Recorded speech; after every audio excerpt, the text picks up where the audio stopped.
لاعب يمكن من اجمل هدفين سجلهم يمكن كويس في اختلاف الالعاب. فلذلك اشوف انه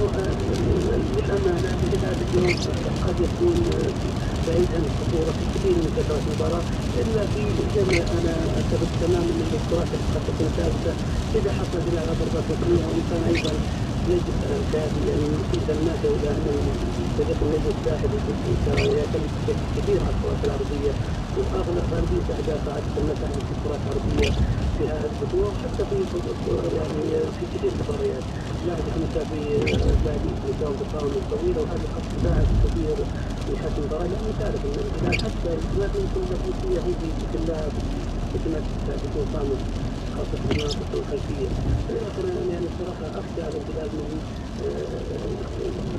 الخوف بعد الهلال من الكرة الأرضية، ممكن يشاهد يمكن آخر مباراة على مستوى خارج دوري البطولات كانت من الهدفين اللي خسر فيهم يحصل من الكرة الأرضية.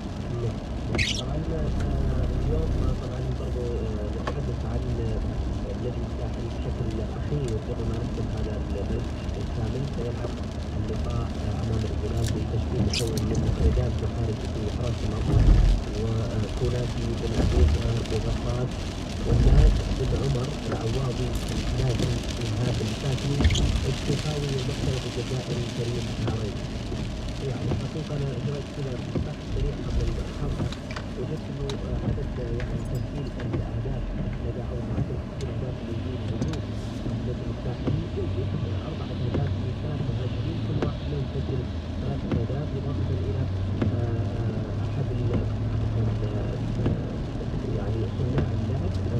لديه صناع أهداف في 5 أهداف في أحد أهداف 5 أهداف. هل تتوقع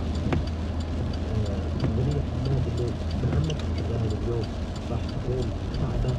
في هذه المواجهه، ام سيكون التركيز منصب على انه الخروج في يعني الاداء الجميل وكيف التركيز المميز لنادي الهلال نظرا الى المشاركات المتلاحقه خلال نادي الهلال في الايام المقبله؟ الهلال لا يتعرض للتهديد بعدة أسباب، أهمها الاستحواذ. الهلال كان الفرص يستحوذ عليها الهلال، يعني الكرة مع الهلال حتى لو لم يسجل الهلال أو لم يصل للمرمى، لكن في النهاية الكرة معه، يعني المرمى يفتقد للتهديد. لكن بالفترة الأخيرة الهلال